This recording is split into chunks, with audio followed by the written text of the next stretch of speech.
ಹೆಂಗೋ ಬೆಂಗಳೂರಿಗೆ ಬಂದ್ವಿ, ತಂದೆ ತಾಯಿ ಉಡಿಸಿರ್ತಾರೆ, ಬಟ್ ಅವ್ರು ಕಲಿಸಿರ್ತಾರೆ, ಬಟ್ ಆದರೆ ಜೀವನ ಯಾವ ಥರ ಮಾಡಬೇಕಂತ ರೂಪಿಸ್ಕೊಟ್ಟಿದ್ದಿಲ್ಲ.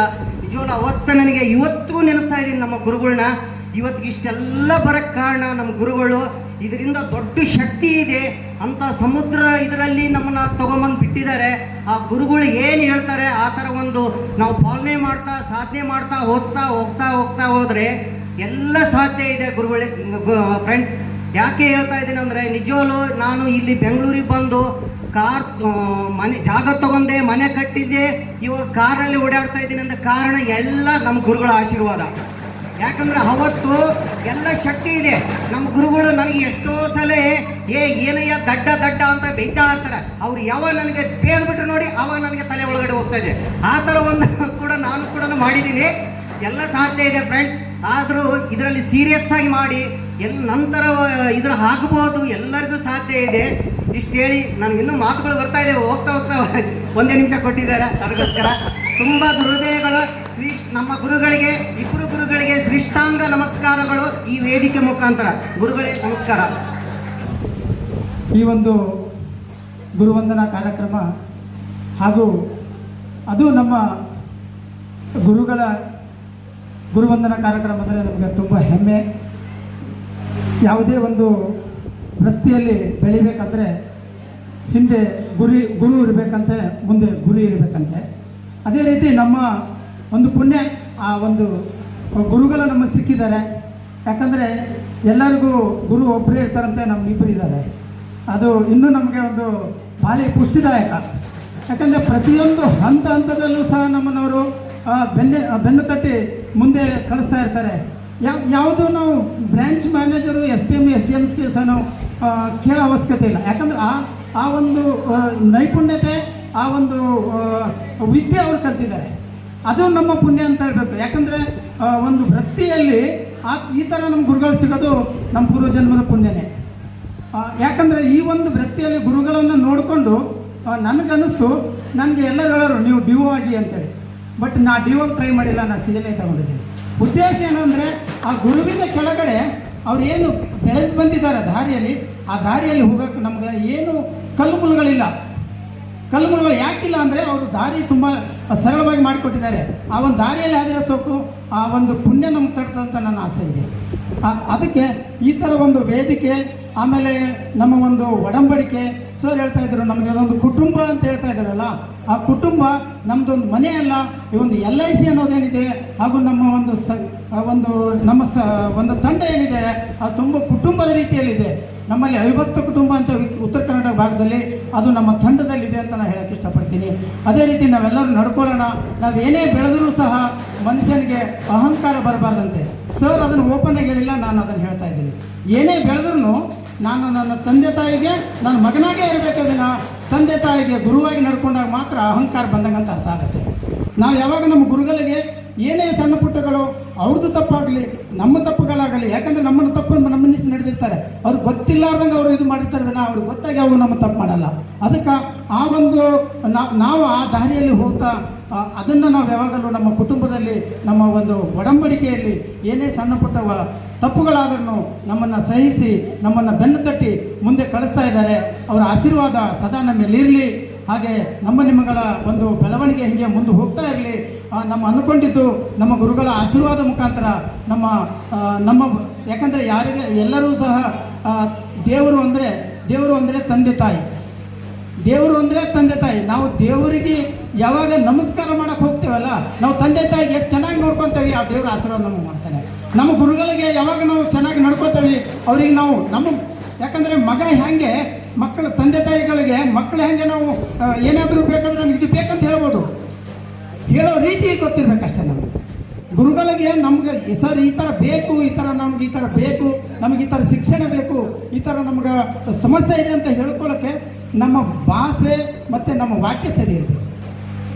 ಆ ಹೇಳೋ ರೀತಿ ಸರಿ ಇದ್ದರೆ ನಮಗೆ ಆ ಗುರುವಿನ ಆಶೀರ್ವಾದ ಯಾವಾಗಲೂ ನಮಗಿರುತ್ತೆ. ಹಾಗೆ ನಮ್ಮ ಮೇಲೆ ಸದಾ ಇರಲಿ ಅಂತ ಹೇಳ್ತಾ ನಾವೆಲ್ಲರೂ ಇದೇ ರೀತಿ ಮುಂದೆ ಹೋಗೋಣ. ಮತ್ತು ನಮ್ಮ ಕುಟುಂಬ ಹೀಗೆ ಬೆಳೀತಾ ಇರಲಿ, ಅವರ ಆಶೀರ್ವಾದ ನಮಗೂ ಇರಲಿ ಅಂತ ಹೇಳ್ತಾ ನನಗೆ ಅವಕಾಶ ಕೊಟ್ಟಂತ ತಮಗೆಲ್ಲರೂ ವಂದಿಸಿ. ನಮ್ಮ ಗುರುಗಳಿಗೆ ಶಿಕ್ಷಕ ದಿನಾಚರಣೆಯ ಶುಭಾಶಯಗಳನ್ನ ಹೇಳ್ತಾ ಏನಂತಂದರೆ ಚೆನ್ನಗೌಡರು ಒಂದೇ ಒಂದು ನಿಮಿಷ ಕೊಟ್ಟಿರೋದ್ರಿಂದ ಇದ್ರ ಉದ್ದೇಶ ಇಷ್ಟೇ, ನಾವು ಎಷ್ಟೇ ಬೆಳೆದ್ರೂ ಕೂಡ ಗುರುಗಳ ಆಶೀರ್ವಾದ ನಮಗೆ ಸದಾ ಪಡ್ಕೊತಾನೆ ಇದ್ರೇ ನಾವು ಮುಂದೆ ಬೆಳೆಯೋಕ್ಕೆ ಸಾಧ್ಯ. ಹಾಗೆ ಪ್ರತಿ ವರ್ಷ ನಮಗೆ ಈ ಥರ ಎಲ್ಲ ಅರೇಂಜ್ಮೆಂಟ್ ಮಾಡ್ತಾ ಇರುವಂಥ ನಮ್ಮ ಚೆನ್ನಗೌಡ ಸರ್ ತುಂಬ ನಮಗೆ ಅನುಕೂಲ ಮಾಡಿಕೊಟ್ಟು ಈ ಥರ ಒಂದು ಟೀಮ್ನ ಸೇರುವಂಥ ಒಂದು ಅವಕಾಶವನ್ನು ಕೊಟ್ಟಿದ್ದಾರೆ. ಹಾಗಾಗಿ ಅವ್ರಿಗೆ ಅಭಿನಂದನೆಗಳನ್ನ ಸಲ್ಲಿಸ್ತೀನಿ. ಮತ್ತು ಏನು ವಿಷಯ ಏನಂತ ಹೇಳಿದ್ರೆ, ನಾವು ಗುರುಗಳ ಆಶೀರ್ವಾದ ನಮ್ಗೆ ಯಾವಾಗ ಸಿಗುತ್ತೆ ಅಂತಂದರೆ ನಾವು ತುಂಬ ಬೆಳೀತಾ ಇರಬೇಕು. ನಮ್ಮ ಬೆಳವಣಿಗೆ ನೋಡಿ ಅವ್ರು ಖುಷಿ ಪಡ್ತಾ ಇರ್ತಾರೆ. ಅದೇ ನಮ್ಮ ಅವ್ರು ಕೊಡುವಂಥ ಆಶೀರ್ವಾದ ಅಂತ ಹೇಳ್ತಾ ನನ್ನ ಮಾತುಗಳನ್ನ ಮುಗಿಸ್ತಾ ಇದ್ದೀನಿ. ಧನ್ಯವಾದಗಳು. 15 ವರ್ಷದ ಆಯಿತು ನಾನು ಈ LIC ಸೇರಿ ಏಜೆಂಟ್ ಆಗಿ. ಆದರೆ ನಾನು ಏಜೆಂಟ್ ಆಗಬೇಕಾದ್ರೆ ನಾನು ಪಾಲಿಸಿಗೋಸ್ಕರ ನಮ್ಮ ನರಸಿಂಹಣ್ಣವ್ರನ್ನ 2 ವರ್ಷ ಕಾಯ್ದೆ. ನಮ್ಮ ವೆಂಕಟೇಶ್ ಅಂತ ಇದರಲ್ಲೇ ಹೆಬ್ಬಗೋಡಿನಲ್ಲಿದ್ದರು. ನನ್ನ ಮಕ್ಕಳು 1 ವರ್ಷ ಒಬ್ಬನಿಗೆ 3 ವರ್ಷ ಒಬ್ಬನಿಗಾಗಿತ್ತು.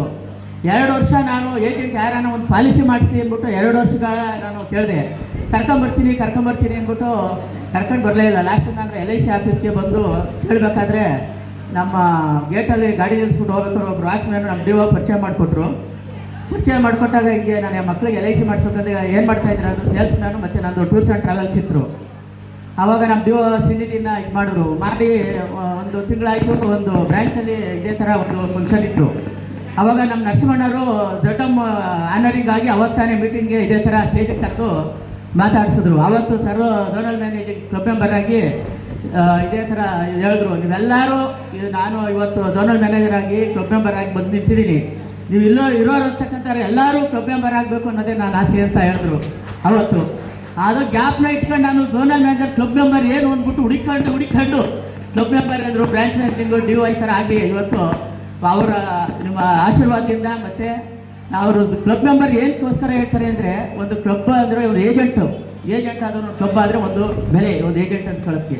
ಇವತ್ತು ಅವರು ಸ್ಟೇಜಲ್ಲಿ ಕೂಡ ಅದೇ ಹೇಳಿದ್ರು, ನೀವು ಮಾಮೂಲಿ ಏಜೆಂಟ್ ಆಗಿ 20-25 ಪಾಲಿಸಿ ಮಾಡೋದ್ರಿಂದ ಏನೂ ಇಲ್ಲ, ಎಲ್ಲರೂ ಕ್ಲಬ್ ಮೆಂಬರ್ ಆಗಿ ನಾವೊಂದು ವೃತ್ತಿ ಇದಾದ್ಮೇಲೆ ಕೆಲಸಕ್ಕೆ ಹೋಗ್ಕೊಂಡು ಇವತ್ತು ಎಷ್ಟೋ ಜನ 100 ಪಾಲಿಸಿ ಮಾದೇವರು ಉದಾಹರಣೆಗೆ ಕೆಲಸಕ್ಕೆ ಹೋಗ್ಕೊಂಡು ಮಾದೇವಣ್ಣ ಇವತ್ತು ಎಷ್ಟು ಮಾಡ್ತಾ ಇದ್ದಾರೆ. ನಾವು ಫುಲ್ ಟೈಮ್ ಮಾಡಿ 25 ಪಾಲಿಸಿ ಮಾಡೋಕ್ಕಾಗಿಲ್ಲ ಅಂದರೂ ಕೂಡ ಏನು ಹೇಳಿ ನಾವು ಗುರುಗಳಿಗೆ ಏನು ಸಲ್ಲಿಸ್ದಂಗೆ ಆಯ್ತು. ನಾವು ದಯವಿಟ್ಟು ಎಲ್ಲರೂ ನಮ್ಮ ನರಸಿಂಹಣ್ಣವರು ಮತ್ತು ಪಂಡಿತ್ ಸರ್ ಹೇಳ್ದಂಗೆ ನಾವು ಎಲ್ಲ ಒಂದೊಂದು ಕ್ಲಬ್ಬಲ್ಲಿ ನಾವೊಂದು ಇದ್ದಾಗ ಅವ್ರಿಗೂ ಒಂದು ಗೌರವ, ಒಂದು ಹೆಮ್ಮೆ. ನಮಗೂ ಶಿಷ್ಯಂದಿರು ತುಂಬ ಚೆನ್ನಾಗಿ ನಾವೊಂದು ಸ್ಥಾನ ಕೊಟ್ಟಿದ್ದು ಅವ್ರು ಉಳಿಸ್ಕೊಂಡ್ರು ಅನಿಸ್ತದೆ. ಆದರೆ ನಾನು ಒಂದು 2 ವರ್ಷದಿಂದಲೇ ನಾನು ಕ್ರಿಯಾ ತೊಗೊಂಡು ಒಂದು 3 ತಿಂಗಳಿಗೆ ಆಪರೇಷನ್ ಆಗಿ ಬೇಡ ಅಂತ ಬಿಟ್ಬಿಟ್ಟಿದ್ದೆ. ನರಸಿಂಹಣ್ಣವರು ಮತ್ತು ಪಾಟೀಲ್ ಸರ್ ಒಂದೇ ಒಂದು ಮಾತು ಹೇಳಿದ್ರು, ನೀನು ಮಾಡೋವಂಥದ್ದು ಏನೋ ಐತೆ ಅವ್ರ ಪಾಡು ಅವ್ರು ಮಾಡ್ಕೊಂಡು ಹೋಗ್ತಾರೆ, ನೀನು ಏಜೆಂಟ್ ಅಪಾಯಿಂಟ್ ಮಾಡಿ ಅಷ್ಟೇ. ಎಲ್ಲೆಲ್ಲಿ ಯಾವ್ಯಾವ ಏರಿಯಾದಲ್ಲಿ ಎಲ್ಲ ಏಜೆಂಟ್ಗಳು ಇರ್ತಾರೆ, ಒಬ್ರಿಗೊಬ್ರು ಸಪೋರ್ಟಿವ್ ಆಗಿ ಆಗ್ತಾರೆ, ನೀನು ತಗೊಂಡು ಮಾಡು, ನಾನು ಮಾತು ಕೇಳು ಅಂತ ಅಂದರು. ಅವ್ರ ಮಾತಿಗೆ ಇದು ಮಾಡ್ಕೊಂಡು ಇವಾಗ ನಾನು ಕ್ರಿಯಾ ತಗೊಂಡ ಮೇಲೂ ಕೂಡ ನಾನು ಬೇಡ ಆಗಲ್ಲ, ನನ್ನ ಕೈಲಾಗಲ್ಲ ಅಂತ ಬಿಟ್ಬಿಟ್ಟಿದ್ದೆ. ನಮ್ಮ ಜಯಶಂಕರು, ಕಿರಣ್, ನಾನಿದ್ದೆ, ನಮ್ಮ ಗ್ರೂಪಿಗೆ ಸೇರಿಸು, ಶ್ರೀನಿವಾಸು ಕೂಡ ಈ ಒಂದು 6 ತಿಂಗಳಿಂದ ತುಂಬ ನನಗೆ ಸಪೋರ್ಟ್ ಕೊಟ್ಟು ನಾನು ಇವತ್ತು ಇಷ್ಟು ಮಟ್ಟಿಗೆ ನನ್ನ ಈ ಗ್ರೂಪಿಗೆ ಸೇರಿಸ್ಬಿಟ್ಟು ನಮ್ಮ ನರಸಿಂಹಣ್ಣ ಪಾಟೀಲ್ ಸರ್ ಅವ್ರ ಆಶೀರ್ವಾದದಿಂದ ಇವತ್ತು ನಾವು ಬ್ರ್ಯಾಂಚಲ್ಲಿ ಏನೇ ನಮ್ಗೆ ಸಮಸ್ಯೆ ಆದರೂ ಕೂಡ ಯಾರಾದರೂ ನಾವು ಹೋಗಿ ಬ್ರಾಂಚ್ ಮ್ಯಾನೇಜರ್ ಕೇಳ್ತಾ ಇದ್ದೀವ, ಗುರುಗಳನ್ನ ಕೇಳ್ತೀವಿ, ಏನು ಹಣ ಹಿಂಗೆ ಆಗೈತೆ, ನಮ್ಮದು ಪ್ರಾಬ್ಲಮ್ ಈ ಥರ ಐತೆ ಅಂದಾಗ ನಡಿ ಹೋಗಿ ಮಾತಾಡೋಣ, ಏನೈತೆ ಬಾ ನಾನೇ ಸಾಲ್ವ್ ಮಾಡ್ಕೊಡ್ತೀನಿ ಅಂತ ಹೇಳ್ಕೊಡ್ತಾರೆ. ಮತ್ತು ದೊಡ್ಡ ಪ್ರೀಮಿಯಂ ಬಂತು ಅಂದರೆ ನಮ್ಮ ಕೈಲಿ ಸಾಲ್ವ್ ಮಾಡೋಕ್ಕಾಗಲ್ಲ. ಅವಾಗ ಏನು ಮಾಡ್ತೀವಿ, ಪಾಟೀಲ್ ಸರ್ ಹೇಳಿದ್ರು ನನಗೆ, ಯಾವ್ದು ಏನಾನ ಇರಲಿ ಕರಿ ನಾನು ಬಂದು ನಿಂದು ಸಾಲ್ವ್ ಮಾಡ್ಕೊಳ್ಳೋಣ, ಒಂದು 10 ಲಕ್ಷ 20 ಲಕ್ಷದ ಒಂದು ಪ್ರೀಮಿಯಂ ಬರ್ತಾ ಇದೆ, ನಮಗೆ ಅಷ್ಟೊಂದು ಇದು ಮಾಡೋಕ್ಕಾಗಲ್ಲ ಅಂತ ಪಾಟೀಲ್ ಸರ್ ಹೋದ ವರ್ಷ ನನಗೆ ಅದೇ ಮಾತು ಹೇಳಿದ್ರು. ನಾನಿದ್ದೀನಿ, ನಿಮ್ದು ಎಲ್ಲಿ ಹೋಗ್ಬೇಕು ನನಗೊಂದು 2 ಅವರ್ ಮುಂಚೆ ಹೇಳು, ನಾನೇ ಬಂದು ಏನೇ ಇದ್ರು ಸಾಲ್ವ್ ಮಾಡ್ತೀನಿ ಅಂತ. ಆ ಥರ ಗುರುಗಳು ಇಟ್ಕೊಂಡು ನಾವು ಬಿಸ್ನೆಸ್ ಮಾಡೋದಾದ್ರೆ ಹೆಂಗೆ? ದಯವಿಟ್ಟು ತಮ್ಮಗಳಿಗೆಲ್ಲ ಕೈ ಮುಗಿ ಕೇಳ್ಕೊತಾ ಇದ್ದೀನಿ. ಎಲ್ಲ ಒಂದೊಂದು ಒಬ್ಬೊಬ್ಬರು ಕೂಡ ಒಂದು ಕ್ಲಬ್ ಮೆಂಬರ್ ಅಂತ ಬಂದಾಗ ನಮ್ಮ ಗುರುಗಳಿಗೆ ಕೊಡ್ತಕ್ಕಂಥ ಇದು ಅಷ್ಟೇ ನಮ್ಗೆ ಸಾಕು. ಇಷ್ಟು ಮಾತಾಡ್ಲಿಕ್ಕೆ ಅವಕಾಶ ಮಾಡಿಕೊಟ್ಟ ಎಲ್ಲರಿಗೂ ಧನ್ಯವಾದಗಳು. ಶಂಕರ್ ಅಂತ, ನನ್ನನ್ನು ಈ ಟೀಮಲ್ಲಿ ನೋಡಲಿಕ್ಕೆ ಆಗಿಲ್ಲ ಅನ್ಸುತ್ತೆ, ಯಾಕಂದರೆ ನಾನು ರೀಸೆಂಟಾಗಿ CLA ತಗೊಂಡೆ. ನೀವು ಗುರುವಂದನಾ ಕಾರ್ಯಕ್ರಮ ಮಾಡ್ತಾಯಿದ್ದೀರಾ, ತುಂಬ ಒಳ್ಳೆ ಕೆಲಸ. ನಾವು ಹಿಂದೆ ತಿರುಗಿ ಯಾವತ್ತೂ ಮರಿಬಾರ್ದು.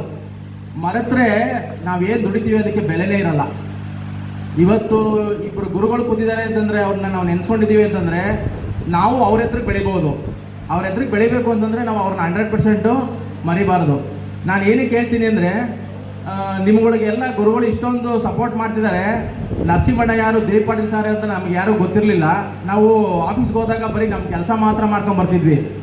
ನಾನು ಕೆಲವೊಂದು ಸರಿ ಆ ಕಡೆ ಹೋದಾಗ ನರಸಿಂಹಣ್ಣ ಕರೆದು ನನ್ನ ಕೇಳಿದ್ರು, ಏನಪ್ಪ ಪಾರ್ಟ್ ಟೈಮಾ ಫುಲ್ ಟೈಮಾ ಅಂದರು. ಊರಣ್ಣ ನಾನು ಪಾರ್ಟ್ ಟೈಮ್ ಮಾಡ್ತಾ ಇದ್ದೀನಿ ಅಂತಂದೆ. ಇನ್ನೊಂದು ವಿಷಯ ಹೇಳ್ಕೋಬೇಕು ಅಂದರೆ ಅವರು ನನಗೆ ರಿಲೇಟಿವ್ ಬೇರೆ. ಹೇಳಿದಾಗ ಒಂದ್ಸರಿ ಹೇಳಿದ್ರು, ಯಾಕೆ ಎಷ್ಟು ಬರ್ತಿದೆ ನಿನಗೆ ಅಂತ ಕೇಳಿದ್ರು. ಅಣ್ಣ ನನಗೊಂದು 20,000 ಬರ್ತಿರ್ಬೇಕಣ್ಣ ಅಂತಂದೆ. ಒಂದು ಕೆಲಸ ಮಾಡು, ನಾಳೆ ಹೋಗ್ಬಿಟ್ಟು ಪೇಪರ್ ಹಾಕ್ಬಿಡು, ಈ 20,000 ನೀನು ಆರಾಮಾಗಿ ದುಡಿಬೋದು ಇಲ್ಲಿ ಅಂತಂದ್ರು. ನಾನು ಮನೆಗೆ ಹೋಗಿ ತುಂಬ ಸರಿ ಯೋಚನೆ ಮಾಡಿದೆ, ಬಿಡ್ಬೋದಾ ಬೇಡವಾ ಅಂತ. ಮತ್ತೆ ಇನ್ನೊಂದ್ಸರಿ ಸಿಕ್ಕಿದ್ರು, ಏನು ಯೋಚನೆ ಮಾಡಿದೆ ಅಂತಂದ್ರು. ಯಾಕೆ ಹೇಳ್ತಿದ್ದೀನಿ ಅಂತಂದ್ರೆ, ನರಸಿಂಹಣ್ಣಲ್ಲಿ ಈ ಥರ ಮನೋಭಾವನೆ ಇಲ್ಲಿಕ್ಕೆ ಇಲ್ಲ. ಅವನು ಬೇರೆಯವನು, ಇವ್ನು ನನ್ನ ಟೀಮು, ಆ ಥರ ಅಂತ ಯಾವತ್ತೂ ಅವರು ಭೇದ ಭಾವ ಮಾಡಿಲ್ಲ. ಕರೆದು ಹೇಳಿದ್ರು, ಅವತ್ತು ಡಿಸೈಡ್ ಮಾಡಿದೆ, ಇಲ್ಲ ನರಸಿಂಹಣ್ಣ ಹೇಳಿದ್ದು ಕರೆಕ್ಟು ಅಂತ. ಫುಲ್ ಟೈಮಾಗಿ ಬಂದೆ, ಬಿಸ್ನೆಸ್ ಮಾಡ್ತಾ ಇದ್ದೀನಿ. ಜೊತೆಗೆ CLI ತಗೊಳಕ್ಕೂ ಅವರೇ ಕಾರಣ. CLI ತಗೊಳಕ್ಕೆ 2 ಸರಿ ಕೇಳಿದ್ರು, ಯಾಕಪ್ಪ ನನ್ನನ್ನು ಅವ್ರು ಏನಂತ ಕರೀತಾರೆ ಅಂತಂದರೆ, ನನಗೆ ಇವತ್ತು ಹೇಳ್ಕೊತಿದ್ದೀನಿ, ನನಗೆ ಆರ್ಟ್ಫುಲಿ ಖುಷಿ ಇದೆ, ಮಾವ ಅಂತಾರೆ ಅವರು. ಎಲ್ಲರೂ ಸಿಗಲಿ ಮಾವ ಅಂತಾರೆ. ಆ ಮಾವ ಅನ್ನೋದಕ್ಕೆ ಅವರು ಗುರುಗಳು ಈ ಥರ ಯಾರು ಯಾವ ಏಜೆಂಟನ್ನು ಕೂಡ ಅವರು ಹಿಂದೆ ಬೆಳೆಯೋಕ್ಕೆ ತುಂಬ ಹೆಲ್ಪ್ ಮಾಡ್ತಾರೆ. ಅದೇ ಥರ ಅಷ್ಟೇ ನಮ್ಮ ದಿಲೀಪ್ ಪಾಟೀಲ್ ಸಾರು ಈಗ ನನಗೊಂದು ಹುದ್ದೆ ಕ್ರಿಯೇಟ್ ಮಾಡಿದ್ರು ಇದರಲ್ಲಿ ಲಿಯಾಫಿಲಿ ಖಜಾಂಜಿ ಅಂತ. ಅಲ್ಲಿ ದಿಲೀಪ್ ಪಾಟೀಲ್ ಸರ್ ಬರ್ಬೇಕಣೆ, ನೀನು ಎಲ್ಲರೂ ಇದು ಮಾಡಬೇಕು ಅಂತ ಹೇಳಿದ್ರು. ಜೊತೆಗೆ ನಂದು ಏಜೆಂಟ್ ಒಬ್ಬರನ್ನ ಟಾಪ್ ಕಸ್ಟಮರ್ನ ಮೀಟ್ ಮಾಡಬೇಕಿತ್ತು. ಸರ್ ಎಲ್ಲಿ ಬ್ಯುಸಿ ಇದ್ದೀರಾ ಸರ್ ಅಂತ ಕೇಳಿದೆ. ಯಾಕಪ್ಪ ಅಂದರು. ಸರ್ ಈ ಥರ ಒಂದು ಅಪಾಯಿಂಟ್ಮೆಂಟ್ ಫಿಕ್ಸ್ ಮಾಡಬೇಕಿತ್ತು, ಹೋಗ್ಬೇಕಿತ್ತು ಅಂತ. ಅವತ್ತು ಎಲ್ಲ ಕೆಲಸ ಮಿಕ್ಸಿ ಅವರು ಬದಿಗೊತ್ತಿ ನನಗಿಂತ ಮುಂಚಿತವಾಗಿ ಕಸ್ಟಮರ್ ಹತ್ರ ಇದ್ದರು. ಅದಕ್ಕೋಸ್ಕರನೇ ಅವರು ಈ ಥರ ಬೆಳೀತಾ ಇರೋದು. ಸ್ನೇಹಿತರೆ, ದಯವಿಟ್ಟು ಎಲ್ಲರೂ ಅಷ್ಟೇ ನರಸಿಂಹಣ್ಣ ಮತ್ತು ಸರ್ ಹೇಳ್ದಂಗೆ ಬೆಳಿಬೇಕು ಅಂತಂದರೆ ನಾವು ಇನ್ ಟೈಮ್ಗೆ ಕೆಲಸ ಮಾಡಿ ಎಲ್ಲ ಬಂದರೆ ಆರಾಮಾಗಿ ಬೆಳಿಬೋದು ಅಂತ ಹೇಳ್ತಾ, ನನಗೆ 2 ನಿಮಿಷ ಮಾತಾಡೋಕೆ ಕೊಟ್ಟ ಚೆನ್ನೇಗೌಡರಿಗೆ ಥ್ಯಾಂಕ್ಸ್ ಹೇಳ್ತಾ, 1 ನಿಮಿಷ ಥ್ಯಾಂಕ್ಸ್ ಹೇಳ್ತಾ ಹೇಳ್ಕೊಡ್ತೇನೆ.